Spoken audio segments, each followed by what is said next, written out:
My name is Natasha Malkova. To my coworkers at St. Clair Medical Center, I'm just another office employee on the third floor, managing insurance files and patient billing. I'm the woman who brings lunch from home in reused glass containers, sometimes stopping by the nurse's lounge to reheat my food in the clunky old microwave. I often joke that I'm the three-outfit woman, because I rotate the same 3 professional outfits year-round, carefully arranged to look like a full wardrobe. No one there knows that I'm the only daughter of Von Langston, the man behind Langston Development, the real estate empire that owns a quarter of Houston's skyline. I'm 29 years old, and for the past 3 years, I've lived as someone completely different, just to test the man I once believed was the love of my life, Tyler Morgan. Tyler is a med student at Baylor College of Medicine, tall, intelligent, with a dazzling smile. We met when I was volunteering at a community health outreach. He caught a stack of folders I nearly dropped, and just like that, it began. After a month, I moved into a small apartment near campus to drive him to class each morning. After 3 months, I started transferring him $5,200 every term for tuition. After a year, I was covering nearly all our living expenses, and I never once regretted it. I believed that if love was real, it shouldn't be tied to money.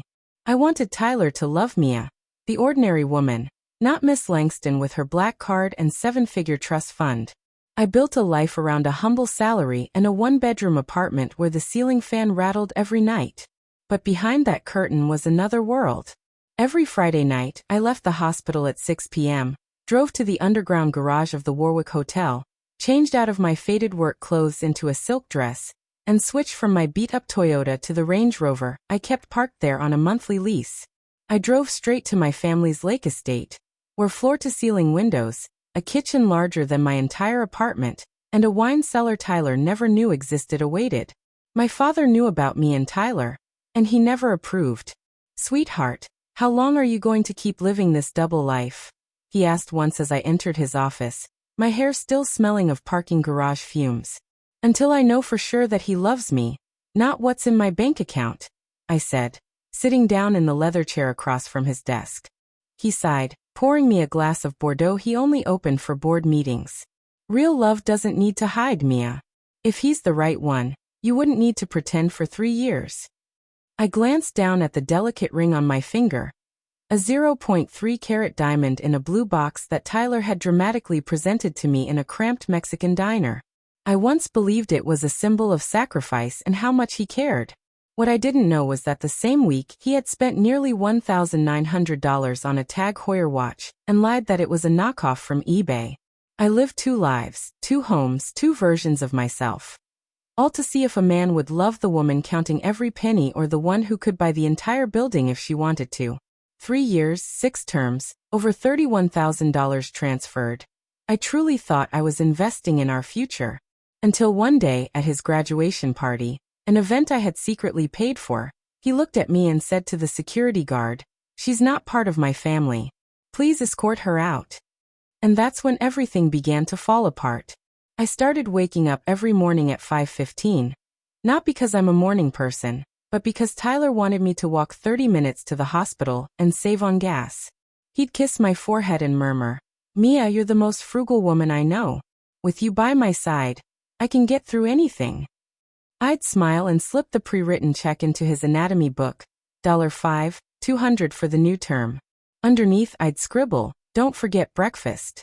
He never asked how I always managed the money, never noticed the lunch bag I carried every day. I used to be on the cover of a fashion magazine, logo discreetly removed. I lived in an old Midtown apartment, 12 minutes from the hospital on foot. The walls peeled, the wood floors creaked under every step. But every Friday night after my shift, I changed in the hospital restroom, tied my hair up, dabbed on soft pink lipstick, and ordered an Uber to the Warwick basement where my Range Rover and tailored evening gown awaited. Then I'd drive west to the gated Springwood Lakeside community. There they called me Miss Langston. The housekeeper waited at the door with a chilled martini and an investment report already tabbed for discussion. I often sat on the second-floor balcony, staring at the distant city lights, wondering if Tyler walked into this scene, with marble floors, a 10-seat dining table, and a private gym, would he hold me because he loved me, Or because he was overwhelmed? What does he actually see as his Air Force? I always wanted to believe it was love. For 3 years, I convinced myself that if I kept the secret long enough, carefully enough, one day when the truth came out, he wouldn't feel betrayed, that he'd understand. I just wanted to know if real love could exist in a moldy kitchen on a modest office salary. Then I'd give him everything, the penthouse. I had bought the condo near the hospital, overlooking Discovery Green Park. For 8 months, the key sat untouched in my desk drawer. Sometimes I'd take it out, stare at it for a while, then quietly put it back. "You've never taken me to see your place since we got engaged," Tyler once joked while stirring instant ramen after his graduation. I smiled. "It'll be a surprise." I wasn't lying. I was just hiding the truth. As graduation approached, Tyler talked more about our future. How he wanted a new car, a trip to Italy before residency, and a beach wedding with over 200 guests. "We'll figure out the money, right?" he asked one night, holding my hand with those ever-confident eyes. I looked at him, the man who believed he had built everything from hardship, while I had quietly transferred nearly $32,000 to him over the past 3 years. That didn't even include rent, groceries, and his weekly supplements. Still, I cleaned out the fridge, made the shopping lists, almond milk, B12 vitamins, the protein bars he liked. He thought it was duty. I once thought it was love. But things began to shift. The old fossil watch he used to wear suddenly got replaced with a Longines. When I asked, he brushed it off. "End-of-year sale," he said casually. Every Thursday he came home late, claiming it was for his group internal med study. But his textbooks remained untouched. I didn't question him, not directly. Instead, I quietly slipped a GPS tracker into the car key I'd given him. And then I saw it. 2 nights in a row, he turned into a luxury apartment complex in River Oaks. I sat on my worn-out sofa, staring at the dwindling balance in my private savings account, the one no one knew about. Each month, $5,200 vanished. In return, I got nothing but empty promises and a ring that felt more like a leash than a promise. That night, Tyler came home later than usual. I had made his favorite, fettuccine with creamy mushroom sauce and a fresh salad.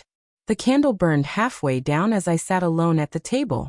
At 9:47 p.m., he texted, "Studying cardio phys with the group. Heading back soon." When the door finally opened at 10:36 p.m., I looked up. He walked in looking exhausted, except for the expensive, unfamiliar scent on his collar. "Sorry, the lab had issues," he said, leaning down to kiss my hair. "You're still up? Your favorite dish is waiting," I said softly as if to the air. He smiled, took off his coat, skipped dinner, and went straight to the shower. I picked up my phone and hovered over a contact. Talia, my best friend in Baylor's HR office. But I didn't call. Instead, I opened my photo album and zoomed in on a picture of Tyler at the Spring Festival weeks earlier. His wrist was in focus, the Longines watch from their master collection. Retail price, nearly $2,000. A week later, I began collecting evidence. The first clue? A crumpled receipt stuffed into the pocket of his jacket on the couch. Azure Seafood Restaurant in the Heights. A place that required concierge reservations. Dinner for 2, $184, including a rare glass of wine. Date Thursday. His study group night. I said nothing, but I started watching him more closely. How he always placed his phone face down, silencing every notification. One evening, I overheard him in the bathroom. "Yeah, Saturday works. Same spot. Just don't text anything weird. She's getting suspicious." I walked in, faking casual. "Who was that?" "The dean," he said without blinking. "He invited me fishing, but I probably won't go." I nodded, smiled. But the next morning, after he left, I powered on his old phone. The one he had ditched last month after upgrading. He claimed it had been wiped. But I knew better. And I was right. In the archived messages, one name kept appearing. The most recent one read, "I still haven't forgotten that night at the Riverstone apartment. Bring the ring next time. I love how it feels." I stood frozen, phone in hand, heart pounding. Riverstone. He once said it was too expensive, not feasible with tuition still unpaid. And the ring? He never wore anything besides the engagement ring I gave him. Was it all just a performance? I didn't stop there. The next week, I found another receipt, this time for a pair of white gold earrings. $1,250 from Livia and Company. Dated the same night, he claimed to be stuck on I-610. I checked my Uber route from that evening. No traffic. It took only 18 minutes. No rain. No accident reports. Tyler became a stranger in plain sight. His sweet words felt like rehearsed lines, tailored for whatever woman happened to be in front of him. The gifts he gave me? Leftovers from someone else's fantasy. But the biggest blow came at the med school gala. I arrived late due to report duty.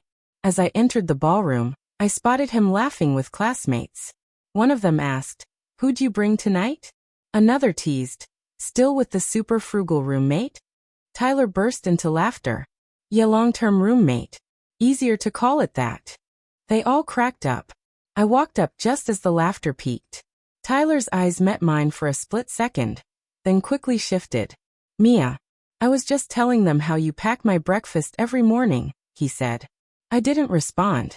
Just nodded slightly and used work as an excuse to leave. But I had already begun planning. No tears. No yelling. Just cold, deliberate clarity. I started with a simple message. To someone Tyler had only vaguely mentioned once. Lindsay Walker. His ex. He'd said she was controlling and jealous. That she once called the hospital trying to find him. Now I wanted to hear her side. Back then, I was naive enough to believe his story, that he was the victim of a toxic relationship, after receiving a suspicious message. But every bit of that jealousy had a reason. Lindsay had agreed to meet me at a small cafe in Montrose. She wore a crisp white blouse, her hair pulled into a tight bun, and her gaze was cautious as I approached. After exchanging a few sentences, the atmosphere shifted. "I've seen your photo," she said quietly, in his wallet on his phone. "You're the fiancé." "Not anymore," I replied softly, setting my latte down. "I need to know if what I suspect is true." Lindsay let out a dry, bitter laugh. "Let me guess. He told you he was struggling financially, needed someone who believed in him?" I nodded. "How much have you given him?" "Almost $33,000, I exhaled. Lindsay raised her eyebrows, then pulled out her phone. With a few swipes, she brought up a photo, an old Excel screenshot from her laptop. "I found this when we lived together," she said quietly. "He was tracking everything, financial input like we were some sort of projects. I only saw a few rows before he noticed and deleted it." I leaned in. Column A listed names. Emily Nora Lindsay. Column B, investment duration. Column C, total support. Column D, status transitioning, near end completed. A chill crept down my spine. I didn't want to believe it. Then I discovered he had another Venmo account under an alias, receiving money from a woman named Zoe. There was even a photo of a wedding ring receipt, and it wasn't for me. I clenched my hands. "Do you know who Zoe is?" "No," Lindsay replied. "But I know Clarissa. She's a nurse who used to work with Tyler. I heard she transferred hospitals after rumors that she broke up someone's relationship. I know he made that up." That night, while Tyler slept, I quietly took the spare key he kept under his vitamin jar. I unlocked the bottom drawer of his filing cabinet, the one he always kept locked, calling it student intern paperwork. There were no files, just a slim black leather notebook, light in weight, but heavy with intent. I opened the first page.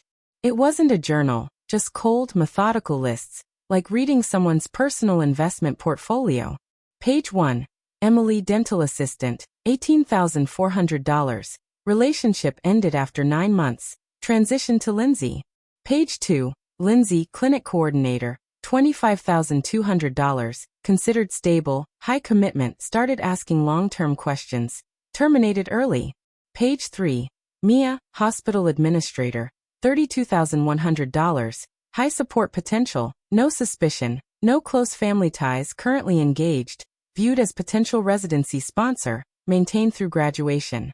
My stomach turned as I flipped to the last page. Page 5. Bree, daughter of a board physician, unstable personal income but strong family influence, owns a condo at Riverstone, currently testing intimacy progress evaluation. Viable replacement for Mia if residency path succeeds. I closed the notebook, hands trembling. He didn't love me. I was just a long-term investment. And now, with a new stock offering promising higher returns, he was getting ready to liquidate me from his life. I didn't scream. I didn't cry. I just felt the thin sheet of ice beneath my feet finally crack, not falling into an abyss, but into a truth I had tried so hard to ignore. The next morning I texted Lindsay. We're not victims. We're evidence. Then I opened my laptop and created a spreadsheet, names, support totals, every piece of documentation. I wasn't interested in calling the police. I wanted something deeper, something lasting, something he'd remember for the rest of his life. I emailed Clarissa. She replied shortly after with just 3 words. It's time. When I saw the italicized print on Tyler's graduation invitation, celebrating Dr. Tyler Morgan, Hyatt Regency Grand Ballroom, Houston, I didn't need to ask who had planned the event. Technically, it was 3 separate event companies, each quietly owned by branches of Langston Holdings. Orchid and Onyx Events for venue design, Madison & Co. for catering, and Lux Sonic for lighting and sound. I had acquired Lux Sonic just a month earlier. Of course, Tyler knew none of this. I told him it was a small event organized by his coworkers, those who appreciated my help with admin paperwork. He just shrugged, saying, as long as there's champagne and my mom gets a good seat. His mother, Margaret Morgan, a widow with a piercing stare and a voice cold enough to cut glass. We'd met only twice in 3 years, and both times she looked at me like I was a clearance rack shirt in a designer boutique. I chose a black satin gown with a square neckline and a low back, elegant, not flashy, minimal makeup, hair in a high bun. The engagement ring, the gift from Tyler's half-year of saving, still sat on my finger, shining one last time before the curtain fell. I arrived late. The ballroom glowed under golden light. White flowers lined the tables, and the dance floor shimmered under soft jazz. I stepped in, drawing curious glances and hushed whispers. Tyler stood in the center, wearing a tuxedo rented from Davis Formalwear, grinning brightly, champagne flute in hand. Next to him, Margaret wore a deep blue dress, pearls glowing at her neck.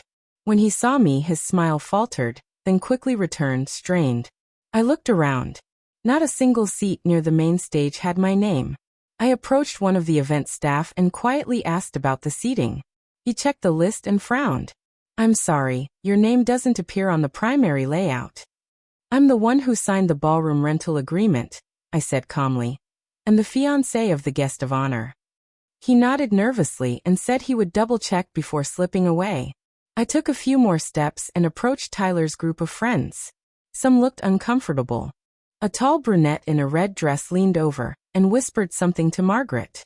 Margaret turned around, her eyes icy. Oh, Mia, right? She said, not bothering to hide her disdain. I thought you had a night shift. Why are you here? I was supposed to, I replied, but for a night this significant, I figured I should personally attend the closing act. Margaret narrowed her eyes, but before she could respond, Tyler stepped in. You made it, he said stiffly. I was going to call after the ceremony. To do what? Thank me for being left off the guest list. Before he could answer, Margaret cut in sharply. It seems you're disrupting someone else's event. Shall I ask security to escort you out? I looked at her, then at Tyler, and finally at the woman in red, whose hand rested a little too naturally on his arm. I nodded. Fine. But before I go, I have a little gift. I walked up to the main table, picked up Tyler's champagne glass, gently slid the ring off my finger, and dropped it inside. The diamond hit the bottom with a soft ting. To me, it sounded like the bell signaling the end of a performance.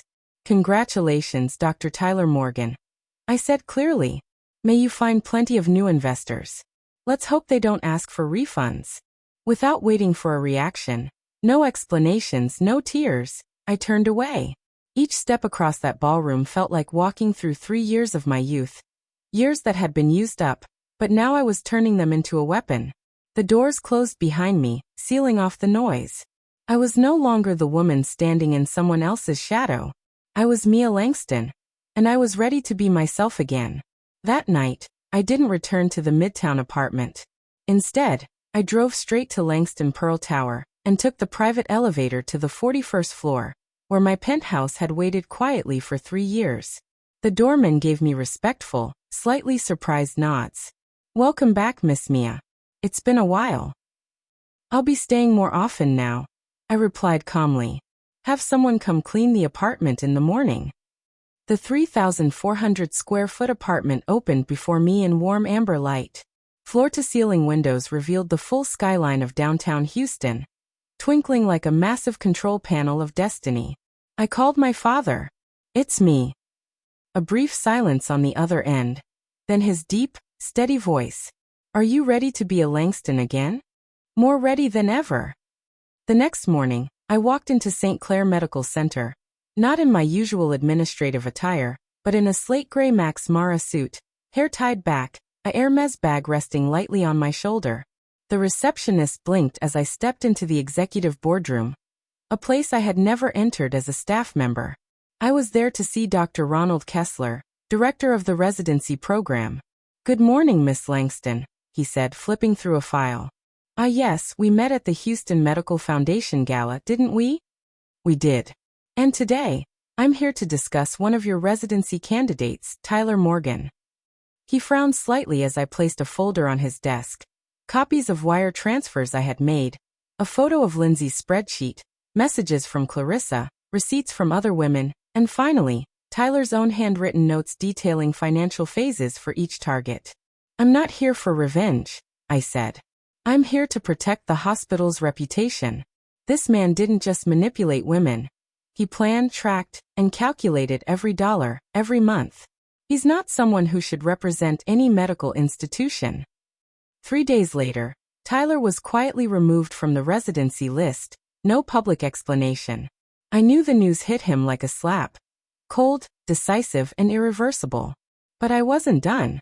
I contacted Tessa Chapman, a lawyer specializing in personal financial abuse and power dynamics. I handed over everything.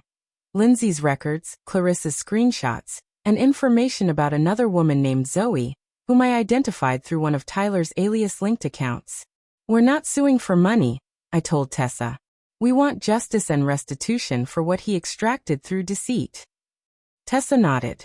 "This case is rare, clear, methodical, and backed by hard financial evidence. I'll handle the legal front. You handle the leverage." And that part, I executed flawlessly. I traced Margaret's real estate network. Tyler's mother, who managed a brokerage office at the Haven Group, specializing in vacation homes for wealthy out-of-state clients. Langston Development, my family's company, was one of 3 exclusive land providers that the Haven depended on. All it took was one email and a follow-up call from our legal team. 3 weeks later, Margaret lost access to every lakeside listing under Langston's portfolio. A California investor she was courting for $1 million deal suddenly had a change of heart, losing confidence in the firm. No reason was named, but I knew, and so did she. Tyler started texting first. "We need to talk. This is going too far. Finally, you'll regret this if you keep pushing." I didn't respond. I forwarded every message to Tessa to strengthen our case for financial damages. None of this was retaliation, always balance. Tyler once saw me as his highest-yielding investment. I was simply making sure he paid the price, financially and professionally. Just 3 months after the party, Tyler Morgan's name disappeared from all residency communications at St. Clair Medical Center. In the internal system, his file was marked no longer eligible, with a single line explaining the reason: failure to meet ethical standards. I knew he scrambled to secure a spot at Greenwood Memorial, a small community hospital on the outskirts of town, nearly an hour outside Houston, with no accredited residency program tied to the state medical board. A place for those who need to start over. The only problem was Tyler had nothing left to start with. My legal team had done its job. Lindsay, Clarissa, and Zoe each received fair compensation. There was no scandal in the press, just enough whispers that a few employers rescinded their offers. Then somehow, photos of Tyler's ex-girlfriend and an investment spreadsheet began circulating in professional forums. No known source. I didn't want a public war.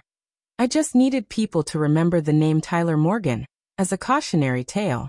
By late October, I attended the Houston Medical Foundation Gala, an annual gathering of the biggest names in healthcare, finance, and philanthropy.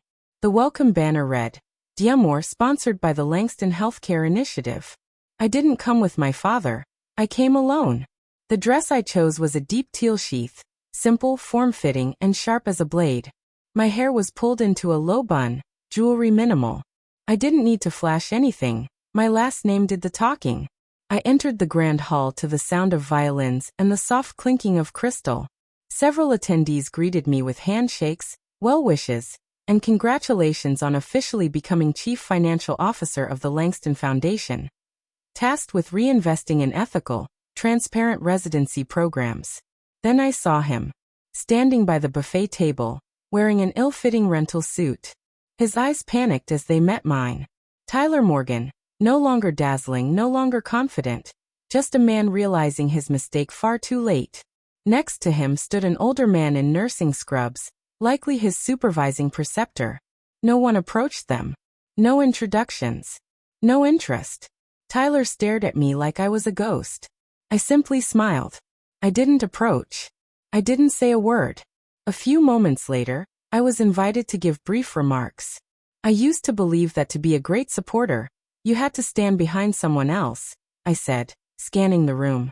But I've learned that those who stand up at the right time can change entire systems. I raised my champagne glass and turned toward the side of the room where Tyler still stood, as if frozen in time. I didn't say his name, but I knew, and he knew, and everyone in that room knew who had truly been taken off the board. After the speech, a senior executive from the Texas Medical Board approached me. "Mia, I hope you'll consider joining our ethics review committee for next year's residency evaluations. We need people like you." I nodded. On my way out of the gala, I caught Margaret's gaze, Tyler's mother, from across the table. He wore black. Her eyes dimmed, like someone who had just lost not only her reputation but the future she had once tried to build through her son. She lowered her head for the first time. She said nothing. I walked past her with steady steps. And this time, as my true self, no more hiding, no more proving anything to anyone. I was Mia Langston, the woman once labeled an unworthy roommate, a girl with nothing but kindness and an easily controlled investment. Now, I was the one helping decide the future of physicians. And when I raised my champagne glass that night, it wasn't to celebrate victory. It was to honor myself for having the courage to let go of someone unworthy and reclaim who I truly was. Mia's story is a powerful reminder. Kindness should never be an open door for exploitation. In a world full of calculation, preserving your dignity and clarity matters most. When betrayed, Mia didn't scream or seek dramatic revenge. She rose quietly, used her intellect and strength, and claimed justice. Sometimes, the most devastating revenge isn't making someone hurt. It's showing them you don't need them anymore, and haven't for a long time. What do you think of Mia's journey and the choices she made? Share your thoughts below. And don't forget to follow the channel for more emotional, powerful stories about love, family, and discovering your true self.